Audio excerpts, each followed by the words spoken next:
All right, we're live. Welcome to this week's episode of Bloomerang TV. Thanks for watching. Thanks for listening in for a few minutes. I'm Steven. I'm the VP of Marketing here at Bloomerang, and I am joined today by Lori Jacobwith. She is Chief Fundraising Culture Changer and a Master Storyteller. She's a fundraising expert. She's a coach. She's a speaker. She's a blogger. Really awesome to have you here, Lori. Thanks for taking the time. Thank you. Thanks for allowing me to be on Bloomerang TV. I'm very excited for my debut.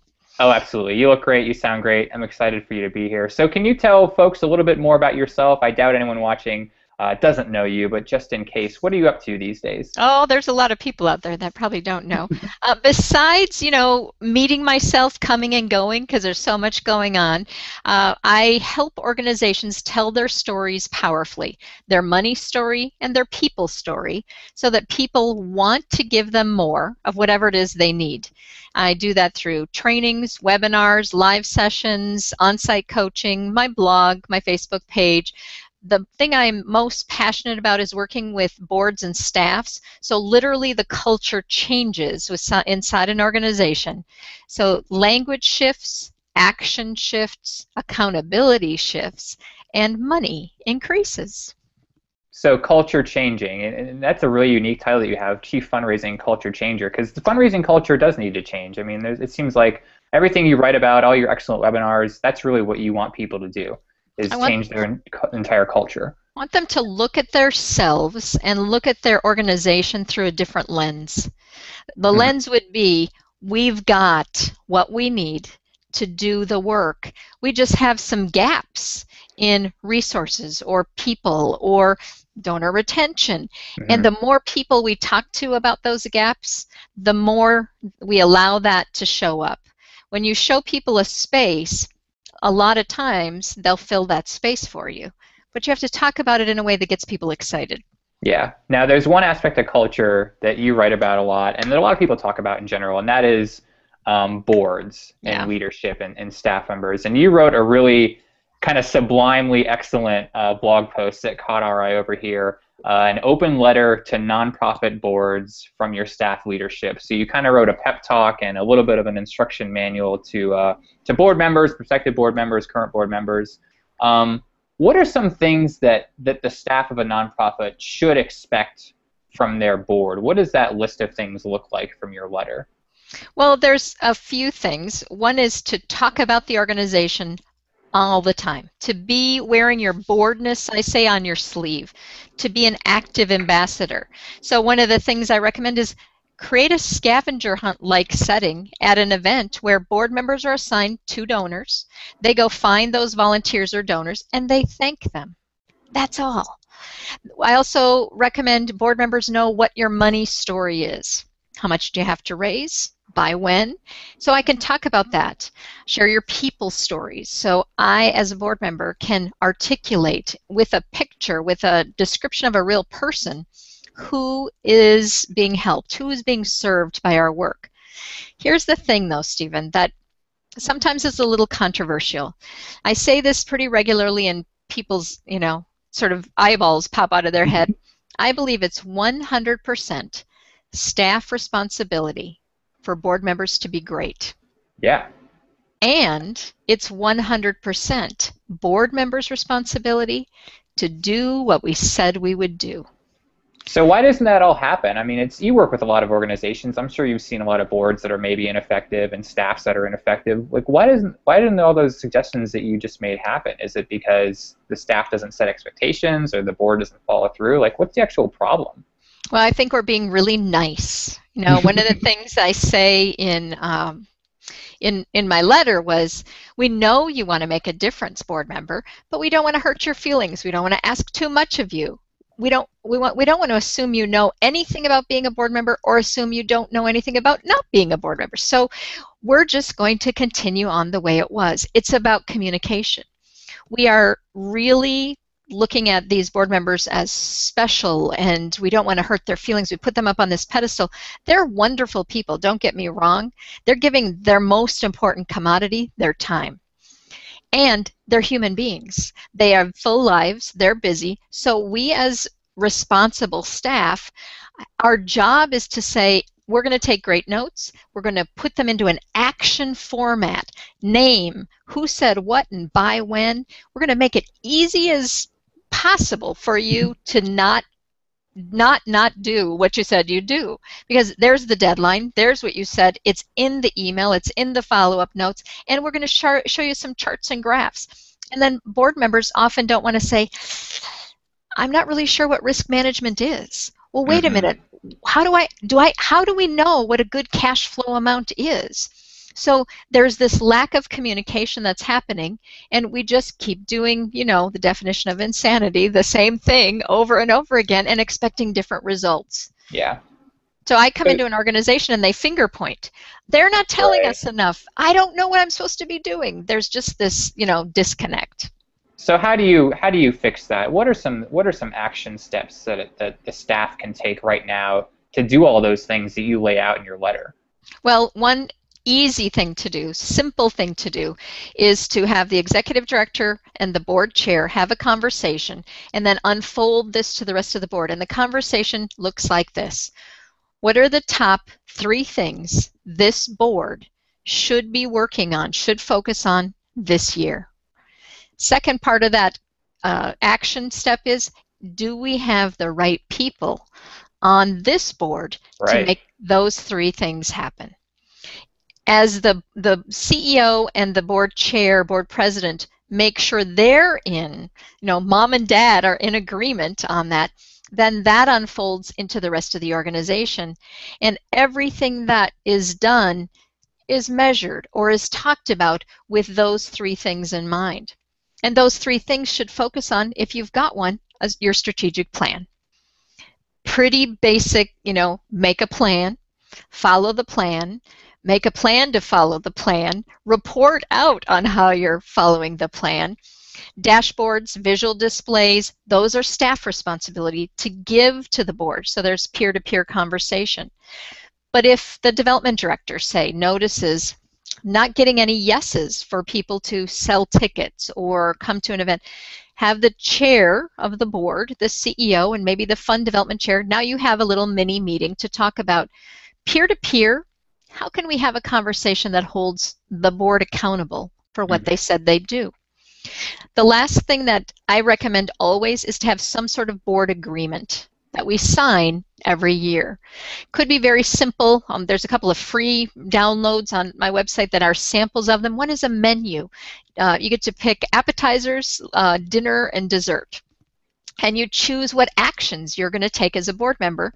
But now staff would take that menu and put it into the grid, put it into the Excel spreadsheet, so we're actually tracking. Staff, you track your activity. You track your number of asks. You track what you're doing. We want to do the same thing in supporting the board to take action.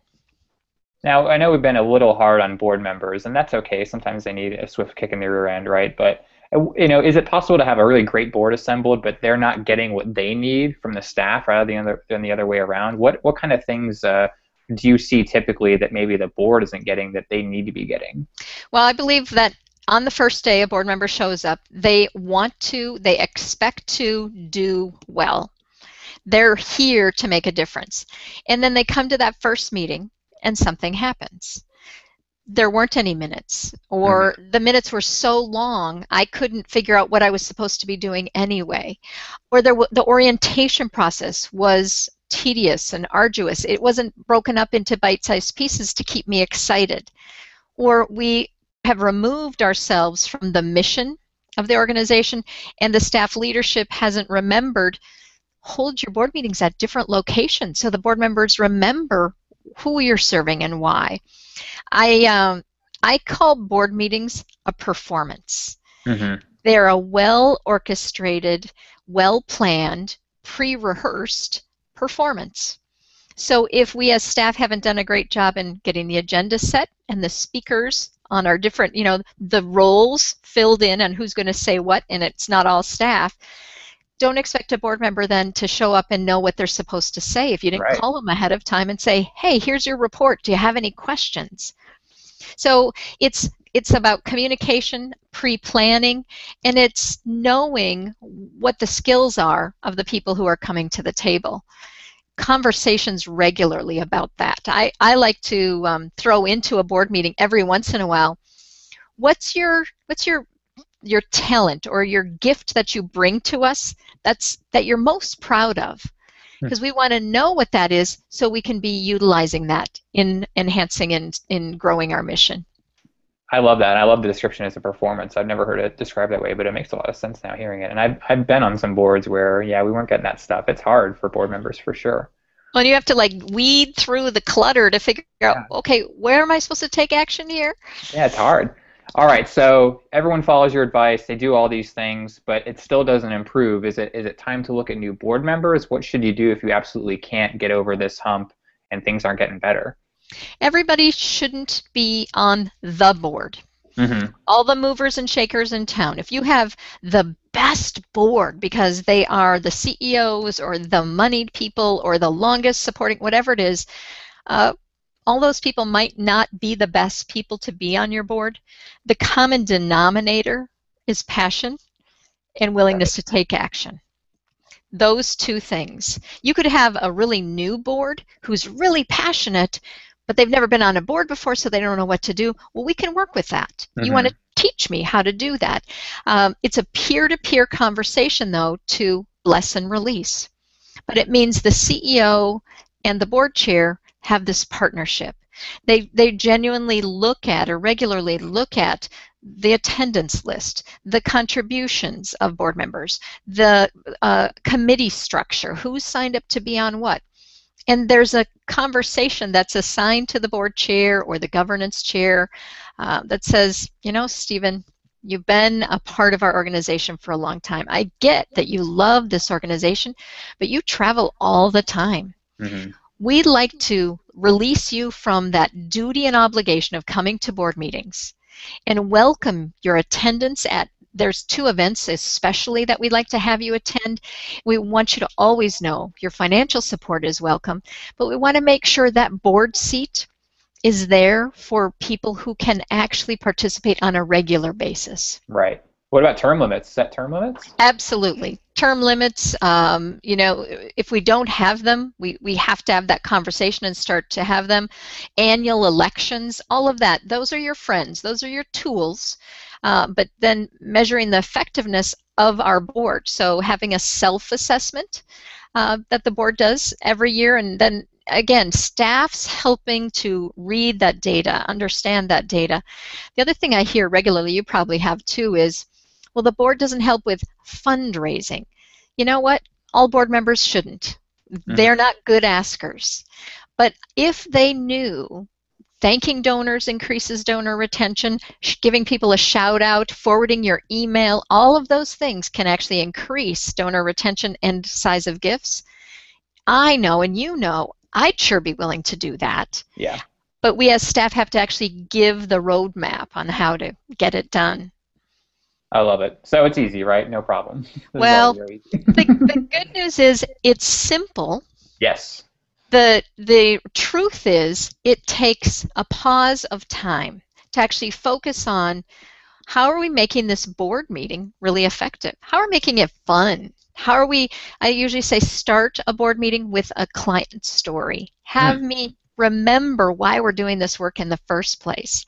So it takes a little bit of focus and some time, but it's not hard work. It's just that we have to choose to put the effort in, both on the board side and the staff side. I've watched organizations go from really unengaged to totally engaged, but it was a partnership that caused that to happen. And some board members leave, you know, along the way who they're not of the mindset that we have to do some of the doing. And that's okay. You would want them to move on to the other place in the organization where they can feel useful. Yep. Makes sense. Well, Lori, this is awesome advice. And read Lori's blog. Sign up for her webinars. You're going to get more advice on how to do this stuff right. Lori, where can folks find out more about you online? Follow you on Twitter. Yeah, I think you have a newsletter too.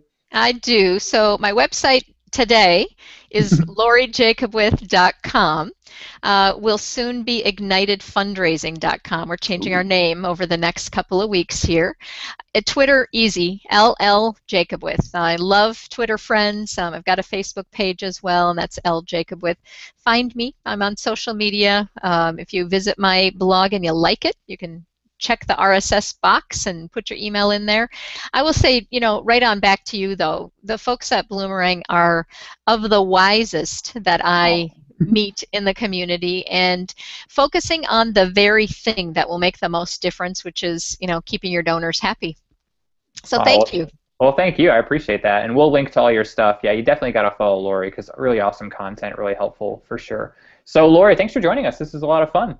Thank you so much, and I love being on the TV. Yeah, this is fun. All right, we will catch everyone next week. Thanks for watching, and we will see you next time. Bye now. Have a great day.